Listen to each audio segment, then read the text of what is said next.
Wakati Israel ikitumia kwa mara ya kwanza ndege zake za F-15 kushambulia Yemen, huku ikisema inawasaka wapiganaji wa Kihouthi wa Yemen, viongozi wa Kihouthi wanasema kwamba wao wataendeleza mapambano.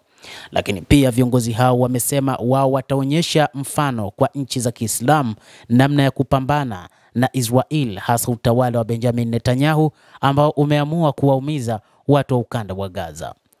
Katika siku za hivi karibuni, kiongozi mkuu wa wapiganaji wa Kihouthi Bwana Abdul Malik al-Houthi aliambia mataifa ya Kiarabu kwamba ikiwa yatakaa kimya dhidi ya udhalimu unaofanywa na Israel huko katika ukanda wa Gaza, ni wazi wakazi wa Gaza watapotea na watakufa kutokana na kwamba hawana msaada ambao wanaupata. Hata hivyo, wachambuzi wa mambo katika Mashariki ya Kati wanasema kiongozi wa Kihouthi alikuwa akinyoshia kidole moja kwa moja Saudi Arabia, ambayo ipo kimya dhidi ya mauaji yanayofanywa na Israel katika eneo hilo la ukanda wa Gaza. Wachambuzi wanasema kwamba kiongozi wa Kihouthi Bwana Abdul Malik al-Houthi ni wazi amenyoshia kidole moja kwa moja Saudi Arabia, ambayo katika siku za hivi karibuni imeingia makubaliano ya mabilioni ya dola na Marekani badala ya kuwasaidia Waislamu katika eneo la ukanda wa Gaza.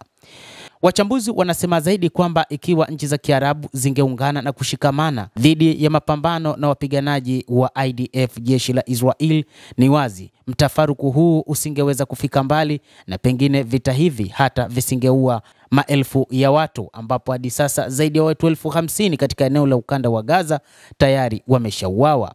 Gaza ina wakazi zaidi ya milioni 2, lakini idadi yao inazidi kupungua. Lakini pia mpango wa Israel ni kuona wanawaondosha kabisa wakazi wa ukanda wa Gaza na kuwapeleka katika mataifa mengine, kitendo ambacho wapiganaji wa Kihouthi wamesema hawataruhusu hilo. Hata hivyo, kwa mujibu wa al-Houthi, alisema kwamba wanachokionyesha ni kuonyesha ulimwengu wa Kiislamu kwamba njia sahihi ya kupambana na Israel ni ile inayofanywa na wapiganaji wa Kihouthi.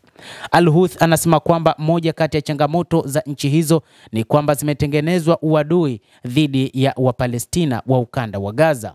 Nchi za Kiarabu zinafahamu vyema kwamba Wapalestina wana haki katika eneo la ukanda wa Gaza, lakini kamwe hawataki kuingiza majeshi yao wala kupeleka chakula, isipokuwa tu wamekuwa kimya kutazama Waislamu wenzao wakiteseka katika ukanda huo wa Gaza.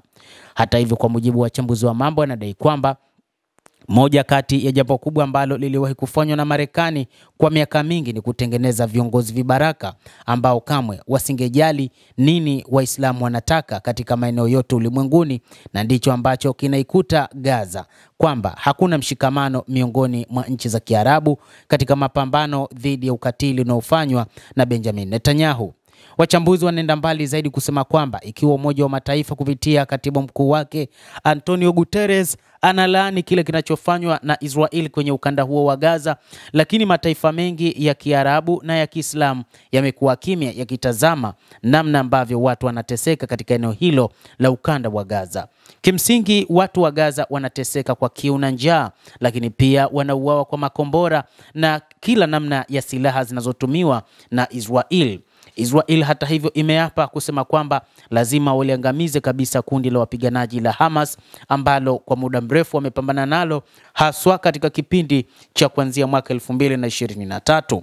Hata hivyo, ni mataifa machache na makundi machache ambayo yanaungana na Wapalestina katika mapambano ya haki. Ikumbukwe Israel imeteka maeneo mengi si tu katika Palestina, lakini na mataifa mengine ikiwa ni pamoja na Syria, lakini pia ikiwa ni pamoja na Lebanon. Lakini wapo mataifa mbalimbali yapo kimya yakitazama hali hiyo, lakini pia ni kutokana na kile ambacho wachambuzi wanasema ni Israel inayobebwa na Marekani, ambayo inapewa kiburi na kufanya lolote katika eneo hilo la ukanda wa Gaza. Wachambuzi wanasema zaidi kwamba ikiwa nchi za Kiarabu zingeamua kupambana, hata wasingeingia makubaliano na Marekani ya kuwekeza mabilioni ya fedha zaidi, wangetumia mabilioni hayo kwa ajili ya kuitetea Gaza, lakini kimsingi wameshindwa kufanya hivyo. Mtazamaji, endelea kutufuatilia nasi tutakujuza mengi ambayo yanajiri katika dunia hii kupitia hapa The World News. Mimi ni Adam Hussein, endelea kuwa nasi wakati wote, endelea kutufuatilia.